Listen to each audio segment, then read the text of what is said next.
तो हाँ भाई लोग, तुम बिल्कुल सही वीडियो पर आए हो। आज हम धुरंधर पार्ट 1 को सिर्फ एक्सप्लेन नहीं करने वाले, हम डिकोड करने वाले हैं सीन बाय सीन टाइमलाइन के साथ। क्योंकि ये फिल्म एक नॉर्मल स्पाई थ्रिलर नहीं है, ये एक ऐसी स्टोरी है जो रियल इंसिडेंट को यूज तो करती है, जैसे IC 814 हाईजैकिंग, पार्लियामेंट अटैक 26/11 और कराची के लिए लयारी गैंग वॉर। और ये सबसे कंफ्यूजिंग बात है कि फिल्म बोलती है कि ये एक फ्रिक्शनल मूवी है, लेकिन बार बार तुम्हें ये फील कराती है कि रियलिटी के बहुत करीब है।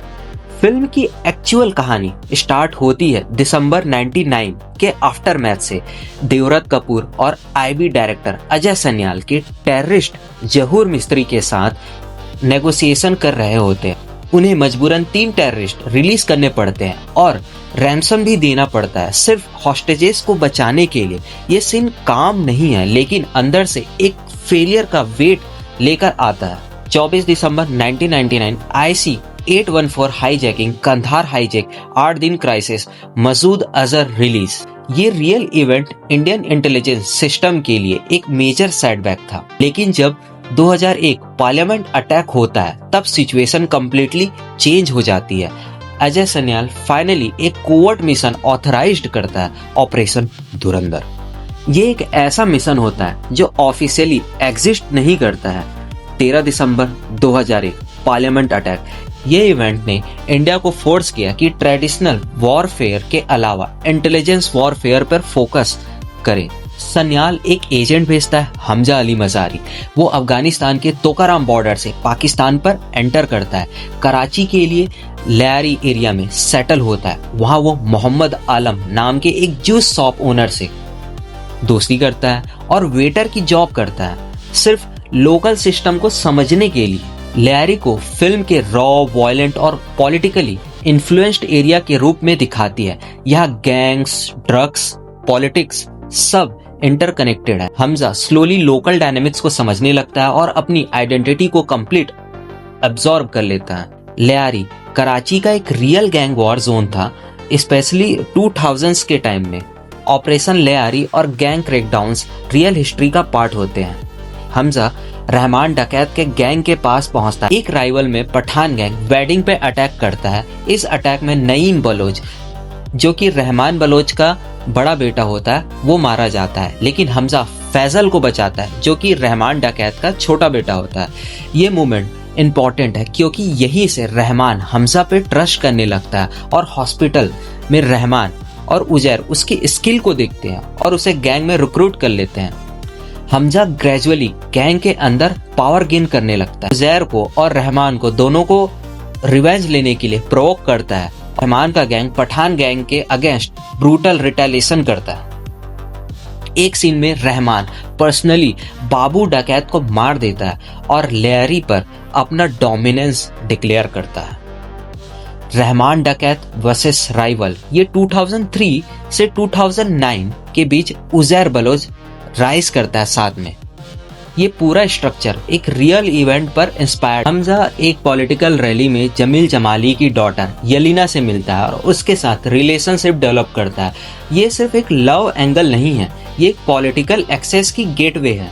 इस वक्त रहमान को ISI ऑफिसर मेजर इकबाल से इंट्रोड्यूस कराया जाता है। हमजा को पता चलता है मेजर इकबाल काउंटरफेटिंग करेंसी चला रहा है। वो एक इंडियन स्पाई को टॉर्चर करते हुए देखता है, जिससे उसका जो कैरेक्टर होता है वो इंटरनली सेक हो जाता है। वो सीक्रेटली ये इन्फॉर्मेशन आलम के थ्रू अजय सन्याल तक पहुंचाता है कि किस तरीके से काउंटरफेटिंग करेंसी जो नेटवर्क है वो बिछी हुई है। खनानी और कालिया किस तरीके से इसमें इन्वॉल्व है। वेपन्स ट्रांसपोर्ट करने के दौरान हमजा को एक मेजर टेरर अटैक प्लान का पता चलता है। वो IB को अलर्ट करता है, लेकिन वो सिस्टम स्लो है। 3 अक्टूबर की रात का अटैक का तो मालूम कर लेता है, बट लेकिन उसके बाद का जो होने वाला था वो हमजा को भी नहीं पता था। 26/11, हाँ, ये 26/11 का अटैक हो जाता है। 2008 Mumbai attacks, 2008 Mumbai attacks, 164 death, global saw. Rahman politics में एंटर करता है और पीपल अमन कमेटी के थ्रू पावर गेन करता है। जमील जमाली उसके अगेंस्ट चौधरी असलम को रिक्रूट करता है और लयारी टास्क फोर्स बनाता है। हाँ, ये जमील जमाली उसी को ही सस्पेंड करके रखा होता है, बट अब क्या रहमान डकैत को अपने रास्ते से खत्म करना है तो चौधरी असलम को फिर रिक्रूट कर लेता है। असलम रहमान को अरेस्ट कर लेता है। हमजा सिचुएशन को कंट्रोल करने के लिए एक स्टेप लेता है। वो जमील को ब्लैकमेल करता है और लाइव टॉर्चर स्ट्रीम करके प्रेशर क्रिएट करता है। यहाँ से क्लियर हो जाता है हमजा अब सिर्फ एजेंट नहीं है, वो एक सिस्टम का पार्ट बन चुका है।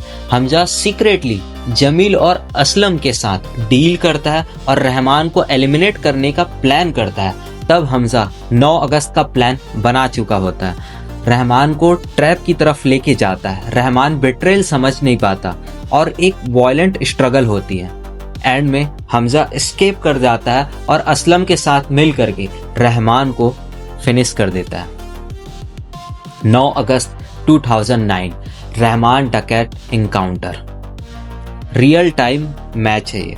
एंड में रिवील होता है कि हमजा का असली नाम क्या है, जसकीरत सिंह रंगी, एक इंडियन ऑपरेटिव।